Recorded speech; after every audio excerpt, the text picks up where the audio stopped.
کہ ایک آہستہ آہستہ ایوولوشن سے ہمارا ملک آگے بڑھنا شروع ہوا. ہم نے ایک بہت بڑی موومنٹ ہوئی جس کو کہتے ہیں لائرز موومنٹ. وکیل جب آزاد عدلیہ کے لیے نکلے, میں جیل میں گیا, ہم نے سب نے شرکت کی.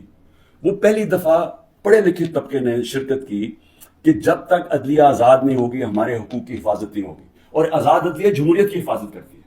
تو وہ ایک بہت بڑا مائل سٹون تھا, کیونکہ ہمیشہ پاکستان کی عدلیہ جدھر پاور ہوتی تھی, جو حکومت ہوتی تھی اس کے ساتھ چلتی تھی, اور نظریہ ضرورت لے آتی تھی کہ آئین بھی اگر طاقتور توڑنا چاہے تو اس کو موقع دے دیتی تھی آئین توڑنے کا. اس لیے ہمارے کبھی صحیح معنی میں حقیقی جمہوریت آئی نہیں. اور حقیقی جمہوریت کا مطلب ہے حقیقی آزادی. دیکھیں پہلے یہ سمجھ آئے, جمہوریت جب حقیقی ہوتی ہے تو اس کا مطلب آپ کے جو فنڈامنٹل رائٹس ہیں, آپ کے جو حقوق ہیں, ان کی حفاظت کرتی ہے ملکی عدلیہ.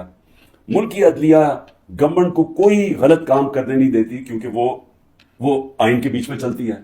اور پھر جب آپ کے ملک کے اندر لوگوں کے حقوق مل جاتے ہیں اور ان کو عدلیہ ان کے حقوق کی حفاظت کرتی ہے, وہ آزاد ہو جاتے ہیں اور وہ ملک پھر اوپر چلے جاتے ہیں. میں آپ کو ایک چھوٹی سی مثال دیتا ہوں کہ یورپ جب آزاد ہوا, جب دوسری جنگ عظیم ختم ہوئی, تو سارا جو ویسٹرن یورپ تھا وہاں جمہوریت آ گئی. صرف اسپین میں نہیں آئی, وہاں ڈکٹیٹرشپ تھی. 50 سال کے بعد دیکھیں کہ سارا ویسٹرن یورپ آگے نکل گیا, خوشحال ہو گیا, اور اسپین پیچھے ہے. حالانکہ اسپین بھی ایک وقت پہ بڑا امیر ملک تھا. تو جمہوریت, آزادی, خوشحالی, یہ سب ساتھ چلتے ہیں, لیکن بنیاد ان کی انصاف میں ہے.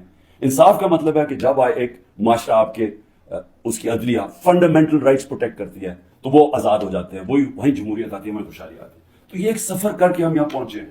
آزاد عدلیہ کی موومنٹ ہوئی, عدلیہ آزاد ہو گئی. عدلیہ نے بہت تو بڑی دیر تک, اور ایسا کہ لوگوں کو اعتماد ہوتا تھا کہ حکومت ہمارے سے زیادتی نہیں کرے گی, ہم عدلیہ کے پاس چلے جائیں گے.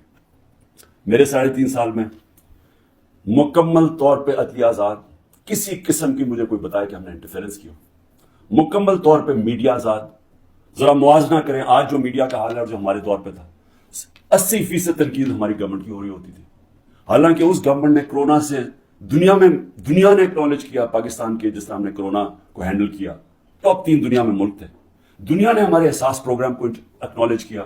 دنیا نے ہماری جو ہم نے پہلی دفعہ ماحولیات کے اوپر ملک کی تاریخ میں جو ہم نے درخت اگائے, جو بلین ٹری سونامی جس کو کہتے ہیں, دنیا نے مانا اس کو. بورس جانسن نے, جو برطانیہ پرائم منسٹر, جو UN میں تقریر میں نام لیا میرا اور کہا کہ ہم اس طرف آگے جا رہے ہیں. پہلی دفعہ ڈیمز بنانے شروع کیے 50 سال کے بعد. تو وہ حکومت جو اپنے ملک کی اکانومی کو بھی لا کے کھڑا کر دیا, اور 6.1%, کوئی کہتا ہے 5%, یعنی تاریخ کی وہ چند لمحے تھے جب سب سے زیادہ ملک آگے بڑھا تھا. لیکن اس کو تنقید کتنی ہوئی, ذرا اٹھا کے دیکھ لیں اخبار, آپ صرف ٹی وی پروگرامز دیکھ لیں, ہمیں سارا وقت تنقید ہوئی. ہمارے ہاں 3 لانگ مارچز ہوئے. ایک بتائیں کہ کسی کے اوپر کوئی FIR کاٹی, کسی کوئی گھروں میں گھس کے کوئی روکنے کی کوشش کی. تو یہ جو ہوا ہمارے ساتھ 25 مارچ کے بعد, یہ پلان کے ہوا تھا. یہ ہماری جمہوریت کو جو جتنا نقصان اب پہنچا ہے, میں جنرل مشرف کی ڈکٹیٹرشپ مجھے یاد ہے, اس طرح کے حالات نہیں تھے وہاں. جنرل مشرف کے دور میں تو میڈیا بھی چل رہا تھا, وہاں تو میں اپوزیشن میں تھا, ہمیں تو کبھی اس طرح کی سختی نہیں ہوئی. تو یہ تو اب وہ جنرل ضیاء کے دور پہ پہنچ گئے ہیں. تو مجھے تو نہیں پتا کہ جنرل ضیاء کے دور میں کس طرح اپوزیشن کو کیا. ہم نے سنا ہے کہ پیپلز پارٹی کے اوپر بڑی سختی تھی, لیکن جو اب ہو رہا ہے یہ تو ہماری ساری جمہوریت کی نیگیشن ہو گئی ہے.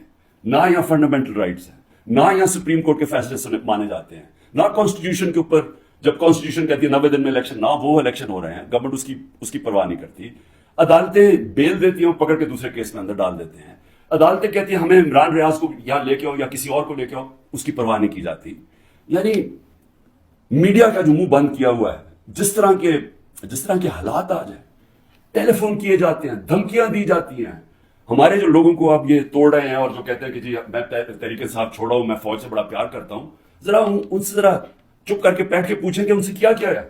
ان کی دھمکیاں دی گئی ہیں کہ تمہاری فیملیز کو نہیں ہم چھوڑیں گے, تمہارے بزنس ختم کر دیں گے. یہ کب ہوا تھا پاکستان کی تاریخ میں؟